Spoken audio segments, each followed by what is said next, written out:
Good morning students. कल हम देखे कि इस्लाम का उदय अरब प्रायद्वीप में हुआ और अरब प्रायद्वीप से होते हुए इस्लाम इंडिया में किस तरह से इंटर किया। लेकिन इसमें कुछ इतिहासकारों का मत है। कुछ इतिहासकार ये कहते हैं, क्योंकि मिडिवल हिस्ट्री का जो टाइम दिया गया है बेटा 1000 से लेके 760 के बीच दिया गया है, लेकिन इसमें से कुछ इतिहासकार हैं जिनकी बुकों को मैं बाद में बताऊंगा कि किन किन इतिहासकारों के द्वारा मैं बात कर रहा हूं आपसे, जो मुगल कालीन फिरदौसी वगैरह थे, बर्नी वगैरह थे, इन लोगों के अकॉर्डिंग मैं बात कर रहा हूं। तो वो इतिहासकार लिखते हैं कि भारत में अरबों का प्रवेश माने इस्लामिक धर्म का प्रवेश जो था 7वीं सदी में ही स्टार्ट हो गया था।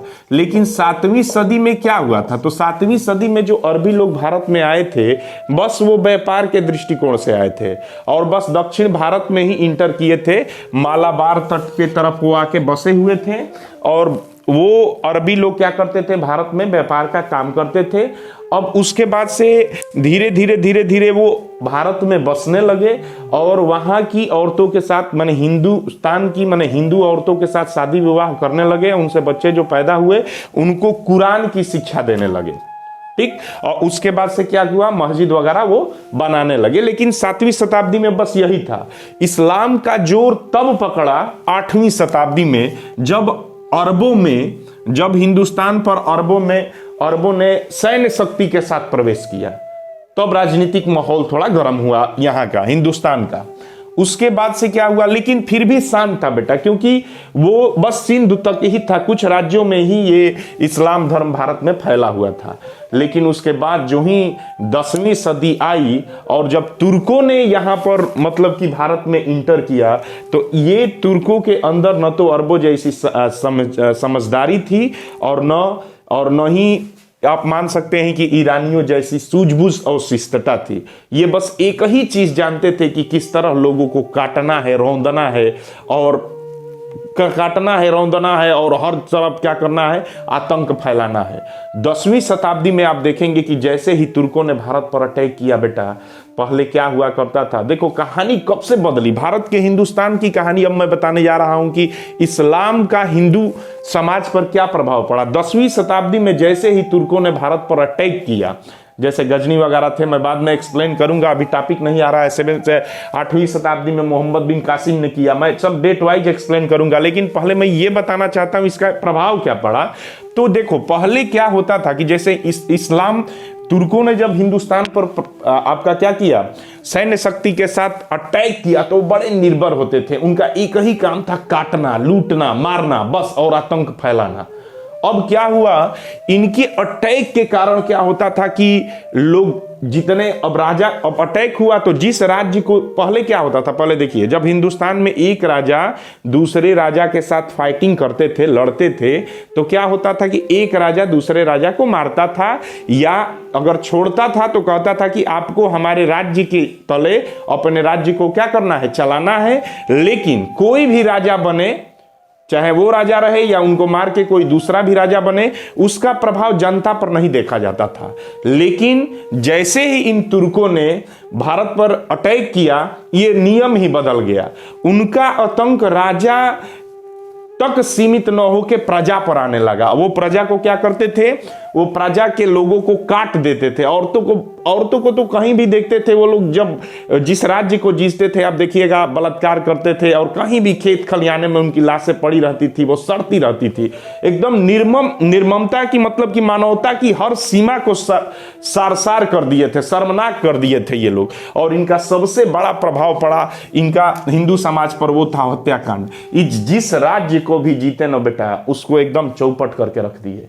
निर्ममता की माने कोई भी सीमा नहीं थी। और अब किसी भी राज्य को वो जीतेंगे तो क्या होगा, 3 चीजें, उनके राजा को मारने के बाद क्या होगा, उनके घर के परिवार, राजा का परिवार जो होगा, उनके घर की चाहे औरतें हो या पत्नियां हो, उन सबका क्या करते थे, ये पकड़ के अपनी दासी या गुलाम या बेस्या खाने कहीं भी भेज दिया करते थे। दूसरा प्रभाव पड़ता था, और राजा का जो समाज होगा, तो राजा का जो राज्य होगा उसमें लोग होंगे, औरतें होंगे और लड़कियां होंगी। तो जो वयस्क पुरुष होते थे उनको ये जान से मार देते थे। छोटे छोटे बच्चे थे उनको गुलाम बना लिया जाता था। और जो औरतें होती थी और जो बच्चियां होती थी उनको क्या कर लिया जाता था, पकड़ लिया जाता था और दास दासी के श्रेणियों में रख लिया जाता था। दूसरा आता है इनका प्रभाव, ये दास्ता, इनका ये लोग क्या करते थे, खम्स एक शब्द है, जो जिस राज्य को ये लोग जीतते थे तो उसमें अभी मैं बताया कि आदमी जो मिलते थे उनको क्या कर लेते थे, ये मार देते थे, बच्चों को गुलाम बना लेते थे और औरतों को पकड़ लेते थे। खम्स का मतलब उनका क्या करते थे, बंटवारा करते थे।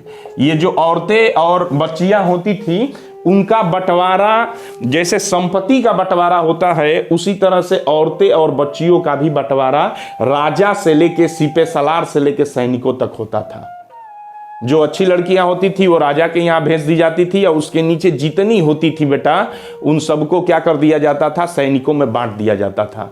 और उसके बाद कहानी होती है, मतलब कि दर्दनाक उनके बाद इन लोगों का जीवन हो जाता था, जो औरतें इनमें बांट दी जाती थी, क्योंकि उनके बाद इनकी गुलामी करना, ये जो कहते थे वही उनको करना है। और उसके बाद से मतलब कि उनकी स्वतंत्रता नाम की उनकी कोई सीमा नहीं रह जाती थी, उन पर तमाम तरह के जुल्म सितम किए जाते थे। तीसरा उसके बाद से प्रभाव पड़ा, इसी से रिलेटेड था हरम। ये बहुत ही इंपॉर्टेंट मतलब कि माना जाता था मुगल कालीन में, मतलब इस्लामिक स्टेट्स में हर एक जितने भी बड़े बड़े राजा हुआ करते थे, जिनका जितना बड़ा हरम वो उतना बड़े राजा कहलाते थे। हरम में क्या होता था, हरम में औरतों को यहां सिर्फ ये एक तरह से कहते थे कि ये भोग विलास का माहौल होता था, इसमें सिर्फ राजा ही होते थे। इसमें सिर्फ राजा के लिए जो अलग अलग प्रांतों से लाई गई औरतें होती थी, जो दासी गुलाम के रूप में रहती हैं, इनकी संख्या अकबर के तो हरम में 5000 से ऊपर औरतों का जिक्र है। उसके बाद से क्या होता था कि ये लोग राजा के मुताबिक चलने वाले होते थे, और उस समय ऐसा नहीं होता था कि सिर्फ राजा के ही पास हरम होता था, जितने भी उनके सिपे सलार या उनके जितने भी बड़े बड़े अधिकारी होते थे उन लोगों का भी हरम होता था। और उसमें सिर्फ औरतों को ही उसमें सिर्फ औरतों को ही जगह रहता था। ये तो माना गया है कि हिजड़े इन लोगों के पहरेदार हुआ करते थे, उसमें जो पहरेदार वगैरह भी होते थे हरम में वो सब हिजड़े होते थे। आगे देखिए, मतलब कि टोटल इसमें औरतों को जो भी मतलब कि जीतने के बाद या पकड़ने के बाद जो भी औरतें होती थी सबको हरम में भेज दिया जाता था। चौथा है बाल विवाह। ऐसा नहीं था कि हिंदू समाज में बाल विवाह नहीं था 4-5 वर्ष के एज में बच्चों का क्या कर दिया जाता था, शादी कर दिया जाता था। लेकिन जैसे ही मुसलमान धर्म भारत में इंटर करता है बेटा, इसका जो वर्ष जैसे 4-5 साल की एज में जो हुआ करता था, अब देखिएंगे 6-6 महीने के उम्र में ही बच्चियों की क्या कर दी जाती थी, शादी कर दी जाती थी। किससे शादी कर दी जाती थी? मुसलमानों से। इसलिए कि जो इस्लामिक फौजें भारत में आके जो जमा होती थी वो अपना परिवार उधर ही छोड़ के आते थे, उनका परिवार का यहाँ कोई नहीं है। और इनके धर्म में ये है कि एक आदमी कई शादियां कर सकता है। और इन लोगों की औरतें इनके मतलब कि क्या रहती थी कि इनके देश में रहती थी, तो ये लोग चाहते थे कि हम लोग जितने आदमी हो सभी की कोई ना कोई क्या हो, औरत हो। इसके कारण ये लोग, जैसे अब हिंदू समाज में उस समय चूंकि ये लोग वही काम करते थे, मार काट करने का काम करते थे, और एक एक आदमी कई औरतों से शादी कर सकता था, जिसके कारण औरतों की कमी होने लगी। तो जैसे ही कोई बच्ची उत्पन्न होती थी उसके साथ ये लोग कोई ना कोई आदमी क्या कर लेता था, शादी कर लेता था। इनका आतंक इस तरह बढ़ गया था। पांचवा जो था इनका सबसे बड़ा दुष्प्रमाण था पर्दा प्रथा। देखो, पहले भारतीय संस्कृति में आप देखेंगे या वैदिक संस्कृति में पर्दा प्रथा नहीं था, बहुत कम था। नहीं तो गार्गी, और आप गार्गी संहिता पढ़ते हैं, लोप मुद्रा के बारे में पढ़ते हैं, पहले की जो औरतें होती थी बड़ी विद्वान हुआ करती थी, उनमें शिक्षा का प्रसार था। लेकिन पर्दा प्रथा का चलन मुस्लिम काल में बहुत ज्यादा हो गया। क्यों? क्योंकि मुस्लिम लोग, ये जैसे इस्लाम धर्म आया तो ये देखते थे कि जो बहुत खूबसूरत औरत है उसको या लड़की है उसको पकड़ के ले जाके राजा के यहाँ दे देते थे, या अपनी औरत बना लेते थे, या किसी तरह से शोषण करते थे उसका। तो इसके लिए यहाँ इन समाज के लोगों ने अपने औरतों और बच्चियों को क्या कर दिया, पर्दा प्रथा। और एक पर्दा प्रथा मतलब कि पूरे शरीर को ढकने की प्रथा चलाई, और उनके लिए जगह विशेष सीमित कर दिया कि आपको घर से बाहर नहीं जाना है। क्यों? क्योंकि अगर अब जरूरी भी था, क्योंकि जब बाहर जाएंगी तो उन पर सितम होगा, उनको उठा के ले जाएंगे। इसलिए इस समाज के लोगों ने अपने घर की औरतों को पर्दा प्रथा में ढाला, और तब से वो लोग, उन लोगों का जीवन क्या हो गया, सीमित हो गया। तो ये मुगलों के कारण ही हुआ। आगे देखते हैं अशिक्षा। और शिक्षा का इफेक्ट क्या पड़ा इसमें, जो अब क्या होता था कि इनका आतंक हर तरह इतना फैल गया, अब बाल विवाह होने लगा तो शिक्षा का कोई मतलब ही नहीं है, तो औरतों की शिक्षा क्या हो गई, संकुचित हो गई। चौथा क्या था बेटा, सातवां सबसे बड़ा इंपैक्ट था कन्यावध।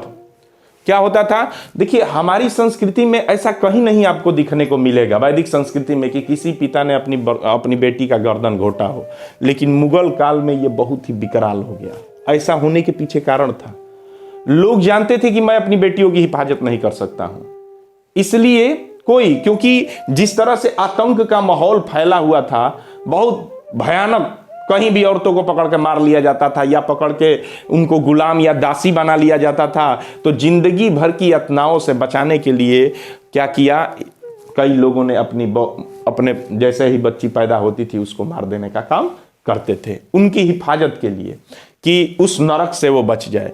जौहर प्रथा क्या होता था बेटा, जौहर प्रथा वो होता था कि जैसे ही कोई मुसलमान किसी राजा के राज्य को जीतता था तो उस राज्य की जितनी भी औरतें होती थी, जितनी भी औरतें होती थी, उन लोगों के साथ वो लोग क्या करते थे, अमानवतापूर्ण व्यवहार करते थे।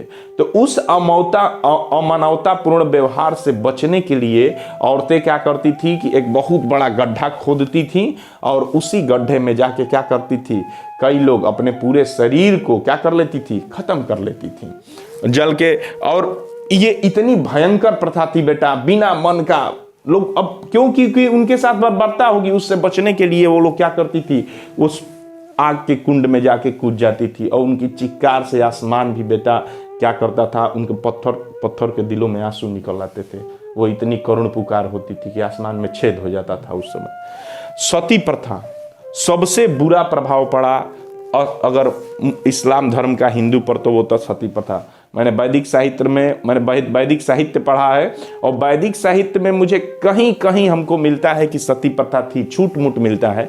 जैसे महाभारत की एक घटना है कि पांडु के मर जाने के बाद उनकी पत्नी माद्री ने मतलब कि सती हुई थी, उनकी पत्नी माद्री। लेकिन उसके बाद आप किसी भी घटना को उठा के देखिए, रावण के मरने के बाद उसकी पत्नियों ने उनकी पत्नी कई थी लेकिन उन्होंने किसी ने शादी नहीं किया। अब दशरथ के मरने के बाद सबसे बड़ा अगर देखेंगे प्रमाण तो राजा दशरथ की 3 औरतें थी, लेकिन किसी ने भी क्या नहीं किया, कोई भी सती नहीं हुई।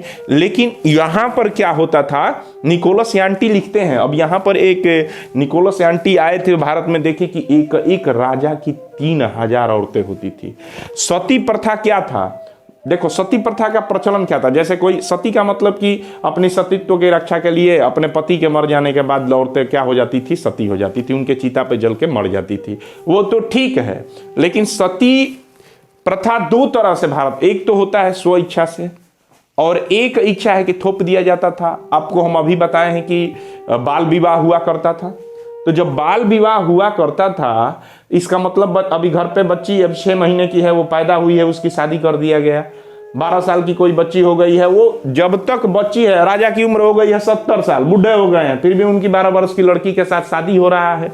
तो जब ये राजा मरेंगे तो क्या किया जाता था कि जो लड़की की उम्र 12 वर्ष की है उसको बुलाया जाता था ससुराल उसके, और उसके बाद राजा के साथ उसको क्या कर दिया जाता, चिता पर डाल के उसको जला दिया जाता था। अब समझो, अब बाद में इसका कुरूपण रूप हमको देखने का मिला, इसका दुष्प्रभाव ये देखने को मिला। सबसे पहली बार सती प्रथा का मतलब कि प्रचलन हमको भानुगुप्त द्वारा लिखित एरण अभिलेख में मिलता है 510 ईसा पूर्व। सबसे प्रथा मतलब कि सती प्रथा का मतलब कि हुआ कि भारत में कभी सती प्रथा का भी प्रचलन था, वो एरण अभिलेख भानुगुप्त द्वारा जो बनवाया गया था, उसमें गोपाल राज की पत्नी जो थी उसने अपने पति के साथ सतीत्व मतलब कि सती हुई थी। लेकिन सती प्रथा का दुष्प्रभाव क्या था कि जैसे मान लीजिए कि एक इच्छा से है, एक बेइच्छा से है। राजा अपने मन से 200, 400, 500, 3000 तक शादियां किया करते थे। अब 3000 तक शादियां करने वाला आदमी का एज भी हो गया होगा, तो उसमें क्या होता था कि कई औरतें तो सती के साथ मर जाती थी, वो तो ठीक है अपनी इच्छा से मर रही हैं, लेकिन कई को बलाते क्या किया जाता था कि तैयार किया जाता था। कई को बलाते राजा के मरने के बाद उनके क्या कर दिया जाता था कि चिता पर रख दिया जाता था और चढ़ा बढ़ा के कि चलो आप सती हो जाओ, ये हो जाओ, वो हो जाओ, वो तैयार हो जाती थी और जैसे ही अग्नि की लपटें उनको प्रज्वलित करती थी वो चिता से कूद कर भाग जाती थी। लेकिन इसके लिए भी क्या किया गया था कि 4-5 मतलब कि पूरा तगड़े आदमियों को रखा गया था कि अगर ये आएंगी तो उनको उठा के क्या कर दिया जाएगा, बलाते उस पर डाल दिया जाएगा। अब इसके बाद से क्या हुआ, धीरे धीरे धीरे धीरे लोगों में उछाल आने लगा ना कि बलजोरी ये काम न किया जाए तो इसको रोका कैसे जाए।